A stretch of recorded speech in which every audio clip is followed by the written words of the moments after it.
بسم اللہ الرحمن الرحیم۔ السلام علیکم ورحمۃ اللہ وبرکاتہ۔ روزے اول سے اہل حق کے راستے میں یہ باطل اور رفضا ہمیشہ سے روڑے اٹکاتے آئے۔ ان کی روزے اول سے یہی کوشش اور یہی صحیح رہی ہے کہ کسی طرح اہل اسلام کی اولین اور مقدس ترین شخصیات کو نشانہ بنایا جا سکے، اور ایسے کہ اہل سنت والجماعت جو پچھلے 1400 سال سے دین حق پر قائم اور دائم ہے، اسے اور اس کے نوجوانوں کو اس راستے سے ہٹایا جائے۔ اس مذموم کاوش کے لیے یہ لوگ صحابہ کرام رضوان اللہ اجمعین کو نشانہ بناتے ہیں تاکہ امت اور نبی مکرم کے درمیان اس مقدس اور برکت والے واسطے کو ختم کیا جا سکے، اور جس لحظے میں جس لمحے میں یہ مقدس واسطہ ختم ہو جائے گا تو ان کے لیے اپنے خود ساختہ دین کی ترویج اور تشہیر کرنا زیادہ آسان اور زیادہ سہل ہو جائے گا۔ اسی سلسلے میں وہ اکثر صحابہ کرام رضوان اللہ اجمعین کی کبھی ذاتی زندگی، کبھی امارت اور کبھی ان کے کردار کو داغدار کرتے نظر آتے ہیں۔ یہ مثل کلب لوگ ایسی باتوں کی ترویج اور تشہیر کرتے ہیں جس کو ثابت کرنا خود ان کے لیے ناممکن ہوتا ہے۔ جیسے یہ کہتے ہیں کہ ابو بکر صدیق رضی اللہ تعالیٰ عنہ نے باغ فدق کھا لیا، نبی معظم کے جنازے میں شریک ہونے کی بجائے امارت کے چکر میں پڑ گئے، امیر معاویہ حضرت علی کو گالیاں دیا کرتے تھے نعوذ باللہ، اور خالد بن ولید تو ایک ساحر تھے اور عدت میں ایک عورت سے نکاح کر لیا، وَلِعَوْذُ بِاللَّهِ تَعَالَى اِنَّ لِلَّهِ وَإِنَّا إِلَيْهِ رَاجِعُونَ۔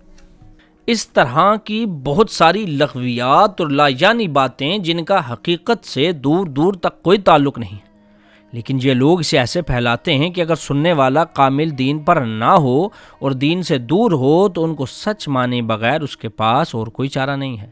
اور انہی باتوں کی قبیل میں سے کہ یہ بات بھی شہرہ پکڑ چکی ہے کہ نبی اکرم صلی اللہ علیہ وآلہ وصحابہ وسلم کے اصحاب میں 12 منافق موجود تھے۔ اب بات اگر یہیں رک جاتی تو شاید ہمارے لیے اتنا بڑا معمہ نہیں تھا، لیکن انہوں نے اس نقطے کو لے کر جو روافظ تھے، انہوں نے حضرات ابو بکر، عمر، عثمان، طلحہ، زبیر، سعد بن ابی وقاص، ابو موسیٰ الاشعری رضی اللہ عنہم اجمعین وغیرہم، اور جو نیم روافظ ہیں انہوں نے حضرات امیر معاویہ، عمر بن العاص، مغیرہ ابن شعبہ رضی اللہ عنہم اجمعین کو نشانہ بنانا شروع کر دیا۔ ان کے نام داخل کر کے اپنے مسلکی ایجنڈے کو ثابت کرنے کی کوشش کرتے ہیں، اور اہل سنت والجماعت کے سادہ لو عوام ان کی ایسی تعویلات سننے کے بعد سوائے اس بات کے کہ وہ ان کی بات کو قبول کر لیں، ان کے پاس اور کوئی راستہ نہیں۔ کچھ حد تک غلطی ہماری بھی ہے کہ ہم لوگ خود دین کے سے اتنا علم نہیں رکھتے، اور جو یہ روافظ بات کرتے ہیں ان کے سامنے ہم چپ ہو کر بیٹھ جاتے ہیں۔ تو نالج حاصل کرنا ضروری ہے۔ بہرحال ہم آج اسی اشکال پر بات کریں گے کہ نبی پاک صلی اللہ علیہ وآلہ وسلم کے اصحاب میں 12 منافق تھے، اس کا صحیح فہم ہے کیا؟ تو آئیں شروع کرتے ہیں اللہ سبحانہ و تعالیٰ کے نام سے۔ کم ظرف لوگ سیدھے سادھے سنیوں کو یہ کہہ کر بدظن کرتے نظر آتے ہیں کہ دیکھو آپ کے علماء آپ سے جھوٹ بولتے ہیں، یہ کہتے ہیں کہ صحابہ تو مامون ہیں، محفوظ ہیں، لیکن دوسری طرف ہمیں آثار سے یہ ثبوت ملتا ہے کہ وہ اصحاب جو اصحاب کہلواتے تھے وہ تو منافق بھی تھے نعوذ باللہ۔ تو میرے بھائیوں، آئیں سب سے پہلے ہم ان اصطلاحات کو سمجھنے کی کوشش کرتے ہیں۔ مصباح اللغات میں لفظ منافق کی ایک پوری گردان لکھی ہے کہ نافقہ منافقہ و نفاقتاً فی دینہ، یعنی دل میں کفر چھپا کر زبان سے اقرار اسلام کرنے والا۔ اگر ہم منافق کی مکمل کیٹیگرائزیشن سمجھنا چاہتے ہیں کہ منافق کہتے کس کو ہیں، تو امام مسلم بن حجاج القشیری کی صحیح میں 7033 پر ایک روایت ہے کہ سیدنا ابو سعید الخدری رضی اللہ عنہ سے روایت ہے کہ کچھ منافق رسول اللہ کے زمانے میں ایسے تھے کہ جب آپ لڑائی پر جاتے تو وہ پیچھے رہ جاتے اور نبی کے خلاف گھر بیٹھنے سے خوش ہوتے، پھر جب آپ لوٹ آتے تو آپ سے عذر کرتے اور قسم کھاتے اور یہ چاہتے کہ لوگ ان کی تعریف کریں ان کے کاموں پر جو انہوں نے کیے، اور تب اللہ نے یہ آیت اتاری کہ مت سمجھ ان لوگوں کو جو خوش ہوتے ہیں اپنے کیے سے اور چاہتے ہیں کہ تعریف کیے جائیں ان کاموں پر جو انہوں نے نہیں کیے، اور وہ چھٹکارا پائیں گے عذاب سے، ان کو دکھ کی مار ہے۔ یعنی یہ کون لوگ ہیں؟ یہ وہ لوگ ہیں جو رسول اللہ کے احکامات پر چلنا نہیں چاہتے ہیں، رسول اللہ صلی اللہ علیہ وآلہ وسلم کے احکامات کو ماننا نہیں چاہتے ہیں، اور نہ خود مانتے ہیں نہ کسی کو ماننے دیتے ہیں۔ ایسے انسان کو منافق کہتے ہیں۔ ہم نے آپ کو تعریف بھی سنائی اور ایک ایگزامپل کے ساتھ آپ کو سمجھا بھی دیا کہ یہ منافق اصل میں تھے کون۔ تو میرے بھائیوں، ہمیں یہ بات معلوم ہوئی کہ منافقین وہ لوگ تھے جو اللہ کے احکامات کو سرکار دو عالم صلی اللہ علیہ وآلہ وسلم کے دور میں ہی قابل عمل نہیں سمجھ رہے تھے، نہ خود عمل کرتے تھے اور نہ کسی کو کرنے دیتے تھے۔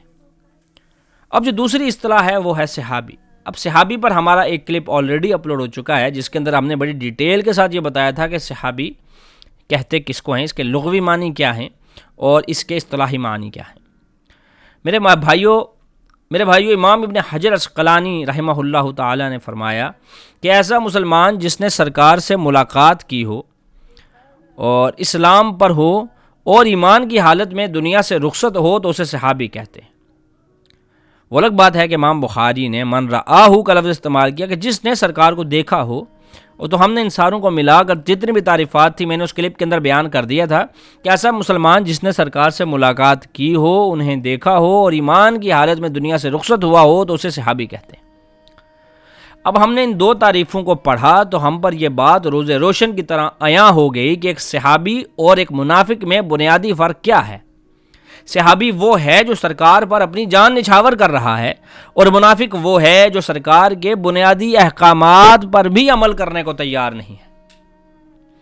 بڑی بنیادی سی بات سمجھ آ گئی نا کہ بھائی صحابی وہ ہے جو سرکار کے کہنے پر اپنے مال و متاع، اپنے گھر کا سامان تک اٹھا کر لے آتا ہے، اور منافق وہ ہے جو صرف سرکار کے حکم پر چلنے کو بھی تیار نہیں ہے۔ خیر، اب جو لوگ لفظ صحبہ سے مراد لے کر منافق اور صحابی میں فرق نہیں کر پاتے، ان کو یہ سمجھنا ضروری ہے کہ عربی زبان ایک بڑی فصیح اور بلیغ زبان ہے، اور اس زبان کے اندر ایک ایک لفظ اپنے بہت سارے معنی لے کر چلتا ہے۔ تو اس بات کو سمجھنے کے لیے ہم مصباح اللغات میں لفظ صحابی سمجھتے ہیں۔ مصباح اللغات میں صحابی کی ایک مکمل گردان موجود ہے، اور اس کے معنی بھی جیسے ساتھی، نائب، ساتھ زندگی بسر کرنے والا، خلیفہ، وزیر، دوست، گورنر اور ساتھ رہنے والا۔ یعنی ساتھی اگر ہے تو اگر ساتھ سفر کرنے والا ہے تو وہ بھی لغت کے اعتبار سے صحابی کہلائے گا، اور اگر اس نے ساتھ رہ کر اس شخص سے بہت کچھ سیکھا تو وہ بھی صحابی ہی کہلائے گا۔ یعنی ہمارے پاس صحابی دو قسم کے آ چکے ہیں۔ ایک عموم ہے جس کے اندر کوئی بھی شخص جو سرکار کے دور میں رہتا ہو، سرکار کے ساتھ رہتا ہو، چاہے وہ منافق ہو یا نہ ہو، ایمان والا ہو یا نہ ہو، وہ شخص صحابی ہی کہلائے گا، کیونکہ وہ سرکار کے ساتھ رہتا تھا، سرکار کے ساتھ چلتا تھا، آگے پیچھے سرکار کے پھرا کرتے تھے منافقین۔ ٹھیک ہے۔ اور دوسرا جو صحابی ہے وہ اعزاز ہے، جیسے صحیح مسلم کے اندر آتا ہے کہ سرکار نے فرمایا میرے صحابہ میری امت پر امین ہیں، جب یہ جھڑ جائیں گے، جب یہ چلے جائیں گے تو میری امت پر وہ آئے گا جس کا ان سے وعدہ ہے، یعنی فتنہ۔ یعنی ہمارے پاس دو اصحاب موجود ہیں، دو صحابی لفظ موجود ہیں۔ یعنی لغت میں کوئی بھی ایسا شخص جو سرکار دو عالم صلی اللہ علیہ وآلہ وسلم کی صحبت میں رہا ہو، اور اسے عام زبان میں صحابی کہا جائے گا، کیونکہ لغوی اعتبار سے تو وہ اصول پر پورا اتر رہا ہے، مگر اصلاحی اعتبار سے وہ جو تین بنیادی شرائط امام ابن حجر عسقلانی نے اپنی کتاب میں نقل کی ہیں وہ اس میں موجود نہیں ہیں۔ اس وجہ سے وہ جو اعزاز ہے صحابی کا وہ اس کو نہیں ملے گا۔ یعنی منافقین کے نام سرکار جانتے تھے، مگر دوسرے علاقے کے لوگوں کے دیکھنے والوں کے لیے وہ صحابی ہی تھے۔ دور سے دیکھنے والوں کو وہ لغوی طور پر صحابی ان کو سمجھتے تھے، ساتھ سفر کر رہا ہے تو یہ اس کا صاحب ہے، اس کا دوست ہے، اس کا ساتھی ہے، اس کے ساتھ چلنے والا ہے۔ جو اعزازن صحابی ہیں ان کے لیے ایک علیحدہ معاملہ ہوتا تھا۔ میں آپ کو یہ بات بھی سمجھاتا ہوں۔ صحیح مسلم کے اندر ایک اور روایت موجود ہے کہ سیدنا جابر سے روایت ہے کہ ہم رسول اللہ کے ساتھ تھے جہاد میں، تو ایک مہاجر نے ایک انصاری کو مارا ہاتھ سے یا تلوار سے، تو انصاری نے آواز دی کہ اے انصار میری مدد کو آؤ۔ مہاجرین نے آواز دی اے مہاجرین میری مدد کو آؤ، تو رسول اللہ نے فرمایا یہ تو جاہلیت کا سا پکارنا ہے۔ تو لوگوں نے عرض کی یا رسول اللہ ایک مہاجر نے ایک انصاری کو مارا ہے، تو آپ نے فرمایا چھوڑو، یہ بڑی گندی بات ہے۔ یہ خبر عبداللہ ابن ابی کو پہنچی جو منافق تھا، وہ بولا مہاجرین نے ایسا کیا، قسم اللہ کی اگر ہم مدینے لوٹیں گے تو ہم میں عزت والا شخص ذلیل شخص کو وہاں سے نعوذ باللہ نکال دے گا۔ یعنی اس منافق نے اپنے تئیں عزت والا اور سرکار دو عالم صلی اللہ علیہ وآلہ وسلم کے لیے ذلیل جیسا لفظ استعمال کیا. تو سیدنا عمر رضی اللہ تعالیٰ عنہ نے یہ سنا تو وہ طیش میں آ گئے اور غصے میں آ کر کہا اب مجھے حکم دے میں اس منافق کی گردن مار دوں. تو آپ صلی اللہ علیہ وآلہ وسلم نے فرمایا جانے دے عمر، کہیں لوگ یہ نہ کہیں کہ محمد اپنے اصحاب کو قتل کرتے ہیں. ابن ابی کے منافق اور رئیس المنافقین ہونے پر کس کو اختلاف ہے؟ کون سا شخص ہے جو کہتا ہے نہیں عبداللہ ابن ابی صحابی تھا، نیک آدمی تھا، اچھا آدمی تھا؟ سب کو معلوم ہے، امت کا اجماع ہے کہ وہ منافق تھا. لیکن سرکار نے یہاں لفظ استعمال کیا کہ لوگ کہیں گے محمد اپنے اصحاب کو قتل کرتا ہے، جبکہ اصحاب کو بھی یہ بات پتہ تھی کہ عبداللہ ابن ابی کون ہے؟ منافق ہے. تو پھر بھی سرکار نے یہ لفظ جو اصحاب استعمال کیا وہ لغوی طور پر استعمال کیا، اصطلاحی طور پر استعمال نہیں کیا. خیر، اب یہ لوگ صحیح مسلم کی ایک روایت پیش کرتے ہیں. مسلم 2. علی مرزا صاحب کا تو یہ دعویٰ رہا کہ جو علماء روایات احادیث چھپاتے ہیں ہم تو ان کے خلاف ہیں. اب یہ لوگ صحیح مسلم کی ایک روایت پیش کرتے ہیں 7035 اور اس سے اپنا مقدمہ کھڑا کرنے کی کوشش کرتے ہیں. ہم اس حدیث پر بھی آتے ہیں، لیکن علی مرزا صاحب نے یہ جو ریسرچ پیپر لکھا ہے نا، research paper 5B 2 number atom bomb, اس کا جب انہوں نے مقدمہ تحریر کرنا شروع کیا تو ایک قرآن کی آیت اور ایک حدیث مبارکہ نقل کی. قرآن کی آیت نقل کی سورہ بقرہ کی آیت نمبر 159 کہ بے شک وہ لوگ جو ہماری نازل کی ہوئی واضح اور رہنمائی والی باتوں کو چھپاتے ہیں جبکہ ہم نے اسے کتاب میں خوب بیان کیا ہے، تو انہی لوگوں پر اللہ کی لعنت اور تمام لعنت کرنے والوں کی لعنت ہو. اور پھر رسول اللہ کا فرمان نقل کیا جو جامع ترمذی، سنن ابی داؤد، ابن ماجہ، مشکوٰۃ المصابیح کی تخریج اور زبیر علی زئی کی تحکیم کو استعمال کرتے ہوئے کہ ابو ہریرہ سے روایت ہے کہ نبی اکرم نے فرمایا جس شخص سے کوئی علم کی بات پوچھی گئی اور اس نے اس کو چھپا لیا جانتے بوجھتے ہوئے، تو ایسے شخص کو قیامت کے دن اللہ کی طرف سے سزا کے طور پر آگ کی لگام ڈالی جائے گی. یعنی جو شخص جانتا ہو کہ حق بات یہ ہے اور پھر بھی وہ حق بات کو چھپائے، تو ایسا شخص علی مرزا صاحب نے جو 2 آیات، ایک آیت اور ایک حدیث لکھی، اس کی روشنی میں لعنتی بھی ہے اور آگ کا مستحق بھی ہے. سمجھ آئی بات؟ ٹھیک ہے. اچھا، اب انہوں نے صحیح مسلم کی ایک روایت نقل کی اور 2 روایتیں کھا گئے. اگر وہ جو 2 روایتیں یہ پڑھ دیتے تو ان کا معاملہ سرے سے ہی حل ہو جاتا، لیکن انہوں نے حل تو کرنا ہی نہیں تھا، انہوں نے تو پھیلانا ہی انتشار تھا. تو آئیں پہلے ہم ان روایات کو پڑھتے ہیں باری باری. تو میرے بھائیو، یہ میرے ہاتھ میں ہے صحیح مسلم، امام مسلم بن حجاج القشیری رحمہ اللہ تعالیٰ کی، اور اس کے اندر وہ روایت نقل کرتے ہیں کہ نبی اکرم صلی اللہ علیہ وآلہ وسلم نے مجھے کہا کہ میرے ساتھیوں میں، میرے اصحاب میں 12 انسان یا 12 آدمی منافق. اب یہ وہ روایت ہے جو علی مرزا بیان کرتے ہیں. اب اس سے اگلی حدیث جو علی مرزا بیان نہیں کرتے کیونکہ اس سے ان کی تقریباً موت واقع ہو جاتی ہے علمی طور پر، اور ان کی وہ عقیدہ جو ان کو اہل سنت میں انجیکٹ کرنے کے لیے بھیجا گیا ہے اس کی موت ہو جاتی ہے. اب وہ پڑھتے ہیں. اب وہ اس میں یہ کہتے ہیں کہ نبی اکرم صلی اللہ علیہ وآلہ وسلم نے ارشاد فرمایا کہ میری امت میں 12 منافق ہیں، میری امت میں 12 منافق ہیں. اب یہ 2 حدیثیں اوپر تلے ہیں. پہلی حدیث یہ ہے کہ میرے اصحاب میں 12 منافق ہیں، اور دوسری حدیث یہ ہے کہ میری امت میں 12 منافق ہیں.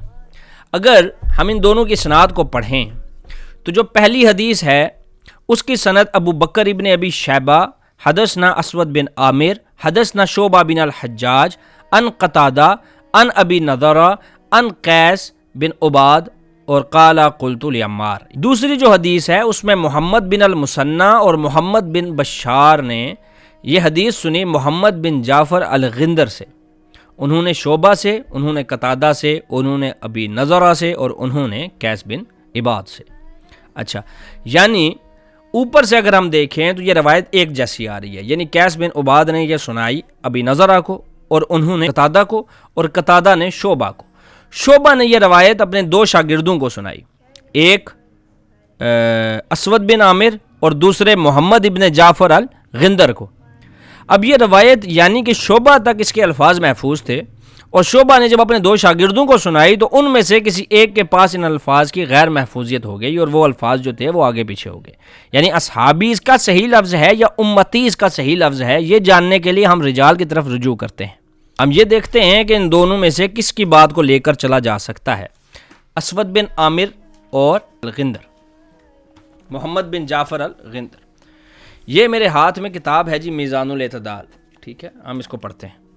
اس کے صفحہ جلد نمبر 6 پر صفحہ نمبر 120 پر محمد بن جعفر الغندر کا عنوان نقل ہے۔ ان کے بارے میں امام ذہبی لکھتے ہیں کہ یہ ثبت اور متقن راویوں میں سے ہیں، بطور خاص شعبہ سے روایت نقل کرتے ہیں، یہ انتہائی ثبت ہے۔ امام ابو حاتم کہتے ہیں کہ شعبہ کے علاوہ میں بھی اس کی حدیث کو تحریر کیا جائے گا۔ یحییٰ بن معین کہتے ہیں تحریر سے روایت نقل کرنے میں غندر سے زیادہ مستند کوئی نہیں ہے، یعنی جتنی تحریر کے ساتھ مستند بات شعبہ کی غندر لکھتا ہے کوئی نہیں لکھتا۔ بعض حضرات نے یہ چاہا کہ ان کی غلطی نکالیں مگر وہ کوئی غلطی نہ نکال سکے۔ امام ذہبی فرماتے ہیں کہ میں یہ کہتا ہوں کہ یہ 20 سال تک شعبہ کی محفل میں بیٹھتا رہا ہے، اور اس سے امام احمد، علی بن مدینی، یحییٰ بن معین، اسحاق اور بندار نے روایات نقل کی ہیں۔ اس کے علاوہ ابن مہدی کہتے ہیں کہ شعبہ کے بارے میں غندر سے زیادہ مجھے ثابت کوئی نظر نہیں آتا، اور عبداللہ ابن مبارک رحمہ اللہ تعالی فرماتے ہیں کہ اگر شعبہ کی روایات میں اختلاف ہو تو ان کے درمیان غندر کی تحریر ثابت بنے گی، یعنی جو غندر بات کر دے گا وہی بات قابل قبول ہوگی۔ یعنی یہ جو دو روایتیں ہیں، ان دو روایتوں میں وہ بات جو غندر نے کہی وہ زیادہ محفوظ ہے اس بات سے جو اسود بن عامر نے بیان کی ہے۔ محمد بن جعفر غندر جو ہیں وہ امام شعبہ کے ربیب بھی ہیں، یعنی ان کی بیوی کے بیٹے ہیں۔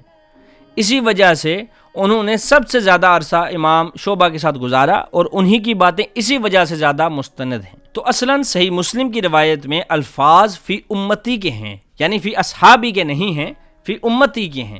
اب مجھے علی مرزا کے شاگردان یہ بات بتائیں، تلامذہ یہ بات بتائیں کہ علی مرزا نے یہ روایت کیوں نہیں پڑھی جو زیادہ مستند تھی اس بات سے جو اسود بن عامر کے ترک سے آ رہی ہے؟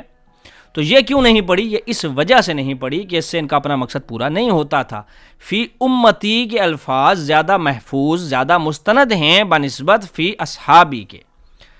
تو انجینئر محمد علی مرزا صاحب کے پیٹ میں درد آخر اٹھتا کیوں ہے؟ پھر وہ کہتے ہیں کہ علماء جو ہیں وہ باتیں چھپاتے ہیں، علمی خیانت کرتے ہیں۔ تو مجھے بتائیں یہ علمی خیانت نہیں ہے تو پھر کیا ہے؟ یہ حدیثوں کو چھپانا نہیں ہے تو اور کیا ہے؟ کیا یہ کتمان حق نہیں ہے؟ یا تو آپ دونوں حدیثیں بیان کریں نا تاکہ آپ کا مقدمہ کلیئر ہو، اور جب آپ دو حدیثیں بیان کریں گے تو پھر آپ کو تیسری روایت بھی بیان کرنی پڑے گی جس کے اندر یہ بات واضح ہو رہی ہے کہ وہ اصحاب عقبہ تھے۔ اچھا، اب نا یہ اصحاب عقبہ ہیں کون؟ یہ میرے ہاتھ میں کتاب ہے، یہ علی مرزا کی بڑی فیورٹ ہے، سیرہ رسول، ٹھیک ہے، ہاں اس میں سے پڑھیں گے، ٹھیک ہے۔ اچھا، اس کے صفحہ نمبر 636 پر ہے کہ راستے میں منافقین نے آپ صلی اللہ علیہ وآلہ وسلم کو بے خبری میں قتل کرنے کا منصوبہ بنایا، لیکن اللہ نے آپ کو ان کے شر سے محفوظ رکھا۔ جو دلائل نبوہ ہے اس میں حذیفہ سے روایت ہے کہ کبھی میں آگے آپ کی اونٹنی کی مہار پکڑتا اور عمار پیچھے سے ہانکتے، اور کبھی عمار مہار پکڑ کر آگے چلتے اور میں پیچھے سے ہانکتا۔ جب ہم ایک گھاٹی پر پہنچے تو میں نے دیکھا 12 آدمی آپ کا راستہ روکے کھڑے ہیں۔ میں نے آپ کو صورتحال سے مطلع کیا، آپ نے بڑے زور سے ان کو للکارا تو وہ پیٹ پھیر کر بھاگے۔ تو رسول اللہ نے پوچھا کیا تم جانتے ہو وہ کون تھے؟ ہم نے کہا یا رسول اللہ انہوں نے اپنے منہ ڈھانکے ہوئے تھے۔ 12 لوگ تھے۔ جب سرکار دو عالم صلی اللہ علیہ وآلہ وسلم غزوہ تبوک سے واپس آ رہے تھے تو کچھ 12 کے 13 لوگوں نے 14 لوگوں نے یہ کوشش کی کہ ہم سرکار دو عالم صلی اللہ علیہ وآلہ وسلم پر اٹیک کریں اور انہیں بے خبری میں قتل کر دیں۔ تو اب وہ 12 لوگ تھے اصحاب عقبہ، جس کی وجہ سے یہ کھڑا کرتے ہیں، انہی کے بارے میں قرآن کے اندر آیت اتری کہ جب ان سے پوچھا جاتا تھا صحاب عقبہ سے تو وہ کہتے تھے کہ ہم نے نہیں کیا۔ تو قرآن کے اندر آیا یحلفون باللہ ما قالوا ولقد قالوا کلمۃ الکفر وکفروا بعد اسلامہم وہموا بما لم ینالوا، وہ قسمیں اٹھا کر کہتے ہیں کہ انہوں نے ایسی بات نہیں کہی جبکہ وہ ایسے کفریہ کلمات کہہ چکے ہوتے تھے، اور انہوں نے اس چیز کا قصد اور ارادہ کیا جو وہ پا نہ سکے، جو وہ حاصل نہ کر سکے، یعنی وہ یہ حاصل نہ کر سکے کہ وہ سرکار دو عالم صلی اللہ علیہ وآلہ وسلم کو بے خبری میں قتل کرنا چاہتے تھے اور وہ ان کو قتل نہیں کر سکے۔ اب ہم یہ سمجھ چکے ہیں کہ وہ روایت جو پیش کی جاتی ہے اس میں اسود بن عامر کے الفاظ محفوظ نہیں ہیں بلکہ محمد بن جعفر الغندر کے الفاظ زیادہ محفوظ ہیں، اور بالفرض اگر ان کی یہ بات صحیح مان بھی لی جائے کہ وہ فی اصحابی زیادہ محفوظ ہیں تو بھی وہ چیز ان کی حاصل نہیں ہو سکتی، کیونکہ میں نے اپنی تمہید کے اندر ہی آپ کو صحابی اور منافق کے درمیان فرق سمجھا دیا، لغوی اور اصطلاحی طور پر ہم نے آپ کو سمجھا دیا. یعنی وہاں پر جو الفاظ اصحابی کے استعمال ہو رہے ہیں اس سے مراد یہ ہے کہ وہ لوگ جو سرکار کے آس پاس پھرتے ہیں، سرکار کے آس پاس رہتے ہیں. اور فی امتی ہے تو یہ الفاظ ہیں کہ وہ لوگ جو سرکار کی قبیل میں تو موجود ہیں لیکن وہ دل سے اسلام انہوں نے قبول نہیں کیا. ان کے اندر ایسے 12 لوگ ہیں جنہوں نے سرکار دو عالم صلی اللہ علیہ وآلہ وسلم کو قتل کرنے کی سازش کی تھی. وہ منافق ہیں اور وہ کبھی بھی جنت میں داخل، ان 12 میں سے 8 ایسے ہیں جو کبھی بھی جنت میں داخل نہیں ہوں گے. یہ بڑی ایک سطحی بات ہوگی. یہ لوگ کہتے ہیں کہ اہل سنت کے علماء سے کہو نا کہ ذرا ان کے نام بتائیں. اب وہ کیا نام ہے اس کا یار، شیعوں والا، وہ جو گلگتی قسم کا ہے جو کھی کر اس طرح ہے، حسن اللہ یاری نے 1 گھنٹے کا کلپ بنایا اور ایک دلیل نہیں پیش کر سکا کہ وہ اصحاب رسول میں سے ہی تھے. کوئی آپ تو کوئی شے ہی نہیں ہیں، آپ کیا ثابت کریں گے؟ سرکار دو عالم صلی اللہ علیہ وآلہ وسلم کے اصحاب کے اوپر آواز اٹھانا کوئی آسان بات ہے؟ ٹھیک ہے، تو اس بندے نے 1 گھنٹے کا کلپ بنایا ابن حزم کا وہ واقعہ لے کر آیا جس کے اندر وہ کہہ رہا ہے یہ واقعہ جھوٹا ہے، اور یہ بات بیچ میں سے کھا گیا. اس نے یوں کتاب رکھی اور کہا دیکھو یہ کہہ رہا ہے کہ ابن حزم کہتے ہیں کہ اس میں ابو بکر، عمر، عثمان شامل تھے. اور میرے بھائی تمہارا ہاتھ پہنچا معاویہ تک، تم نے معاویہ تک اپنی زبان کھولی. ان کا ہاتھ پہنچتا ہے ابو بکر تک تو وہ ابو بکر تک اپنی زبان کھولتے ہیں. تم میں اور ان میں صرف اتنا ہی فرق ہے نا، فضائل کا ہی فرق ہے. وہ اوپر درجے کے رافضی ہیں، تم نیچے درجے کے رافضی ہو، بس. اور کیا فرق ہے؟ اور کوئی فرق نہیں ہے. تو یہ کہتے نظر آتے ہیں جی کہ ان سے کہنا ان کے نام بتائیں، ان سے کہنا ان کے نام بتائیں. یہ سورہ توبہ کی جو آیت ہے نا کہ یحلفون باللہ، تفسیر ابن کثیر کے اندر اور امام طبرانی نے المعجم الکبیر کے اندر آیت نمبر 74 کی تفسیر کے اندر ان 12 لوگوں کے نام بھی لکھے ہیں. ٹھیک ہے، وہ کہتے ہیں کہ ماتب بن کشیر، ودیہ بن ثابت، جد بن عبداللہ بن نبیل، الحارث بن یزید الطائی، اوس بن قیزی، حارث بن سوید، سعد بن زرارہ، قیس بن قہد، سوید بن داس، قیس بن عمر بن سہل، زید بن السید اور سلامہ بن الحمام. جب ان کے نام آگے، روایت میں ان کے نام آگے، نام اگر نہ آئے ہوں تب بھی آپ کی کسی بات سے صحابہ کرام رضوان اللہ اجمعین پر کوئی اشارہ، کوئی کنایا ثابت ہوتا نہیں. تو پھر کنایوں سے، اشاروں سے جلیل القدر، معروف، مشہور، ٹھیک ہے، اور سکہ اور فقیر راویوں صحابیوں پر لعن طعن کرنے کی تک کیا بنتی ہے؟ صرف اپنا مقدمہ ثابت کرنے کے لیے. ٹھیک ہے، تو دعاؤں میں یاد رکھیے گا. انشاءاللہ اگلی نشست میں پھر بات ہوگی. اللہ آپ کا اور ہمارا حامی و ناصر ہو. السلام علیکم ورحمۃ اللہ وبرکاتہ.